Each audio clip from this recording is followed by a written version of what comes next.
Fed up farmers have been making their voices heard in recent weeks, not only around the world, but now here in Australia, protesting against these reckless renewable projects that will cut through and slice through their land. They say they are sick of the government treating them just like numbers.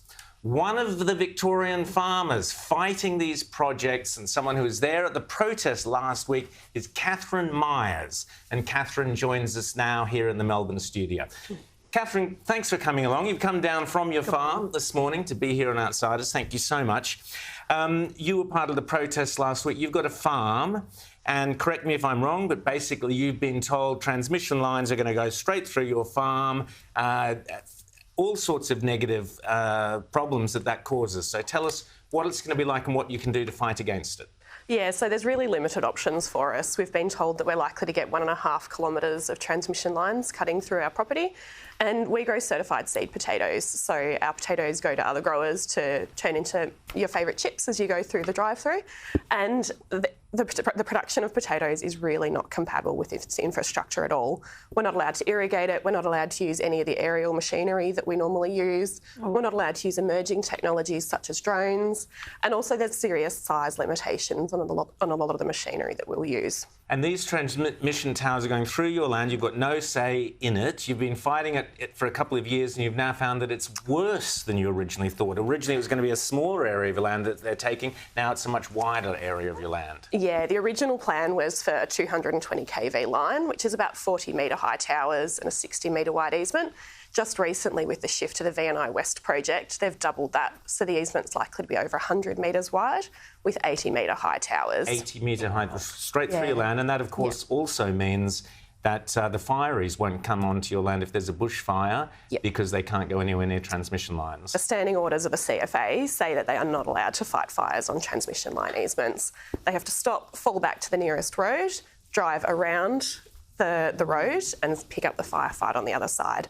They also can't use aerial firefighting technologies. So this is going to impact how you farm, because I know a lot of the complaints from people who aren't farmers is just the way this is destroying the aesthetic of the landscape. And this is beautiful land that is going to be scarred with these ugly lines, and you can't do anything about it. Is there at least compensation? I mean, that is not going to undo the damage.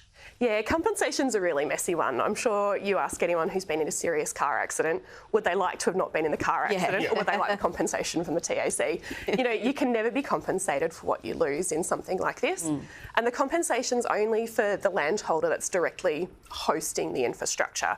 So the adjacent landholder who might have a beautiful house with views to the north and are going to have an 80-metre high tower right in front of their property, there's no compensation available to them whatsoever. And so what is this doing to the farming communities like the community you're in? You know, you mentioned how you might get some money, but as you say, that's not enough for the damage that's going to be done permanently. Your neighbour might not. This must be causing all sorts of ructions and controversy within, you know, what we would imagine here is, you know, these sort of bucolic farming communities. It's actually been incredibly uniting. Really? It's one of the really interesting projects where we've got farmers, we've got conservationists, we've got land care groups, we've got all these organisations standing shoulder to shoulder because they know these transmission lines aren't good for biodiversity. They're going to cut down thousands of trees. There's all kinds of problems, both on the conservative and on the... And let's be clear, because I'm glad you mentioned the conservation aspect of it. The reason these lines are going in, let's just get back to basics, is because Chris Bowen and the Labor Party have committed to net zero, and in order to do that, they're going to build windmills and solar panels all over the place, who knows what.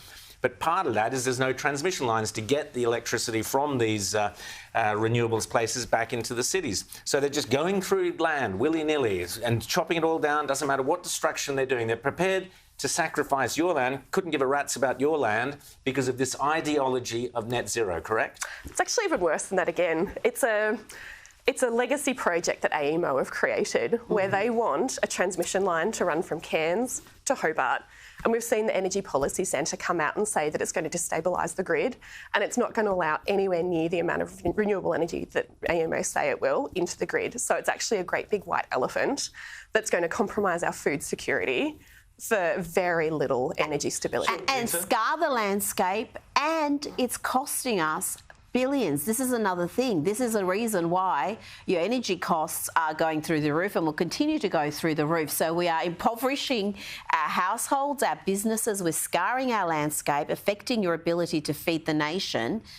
And who's the winner here? The renewables investors? I mean, who's the win here? This is just self-inflicted harm. It's madness. What can you do? Because in this state, I saw you the protests in front of Parliament House. Well, the Victorian Liberals are not really lending you an ear. I know Bev McArthur came out and listened to you, but was John Pesutto there? Was Dan Andrews there? The Premier there? We've had a briefing with John Pesutto in the past, but the Liberals aren't ready to stand up with a new policy yet.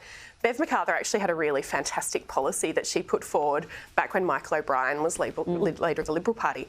And it was around creating a grid of undergrounding transmission. So you have underground transmission running out to the renewable energy zones, and that brings it back in through Melbourne without having to affect any farmland at all. And yeah, the Liberal Party haven't been willing to back that yet. It's interesting what you say, sorry, James, about uniting people, because this is really interesting. So you've got communities that might not have been united before, but they're now opposed to this. So in fact, there's ripe political territory there for the Nationals or One Nation or anyone, UAP, any of these other parties, to grab this dissatisfaction with these policies and speak to you people. Are you hearing from those politicians? Very much so. We had the Northern Victorian One Nations member come to the rally and speak. Malcolm Roberts has been at conferences that I've spoken at in Queensland to look at this particular issue. So it's a national issue, and those minor parties are picking it up. James. So just, you know, when I'm hearing you talk about this, it sounds like what we're talking about is a proposal that will shrink our food security, shrink our energy security, which as an end result winds up shrinking our national security. And would it be fair to say that what this policy is doing is essentially we're going to destroy the environment in order to save it? Yes, if you believe it will save it. Well, yes. Well, that's a very big if. Environment, that's a very big if. Save it, exactly. Yeah. There is exactly, because there is no evidence, of course, that any of this will make any difference to global temperatures whatsoever. It's working so beautifully in Germany, though. Exactly. I mean, elsewhere. This is the point. Are you worried as well? Does the farming community appreciate that Chris Bowen and Labor have committed to reducing methane in the soil, nitrogen in the soil, a whole host of things, as well as chopping through your land? They're coming after the farmers, as we've seen in Holland, in Germany, and around in the States, Canada, and elsewhere. Yeah, there's a lot of misinformation around particularly carbon farming.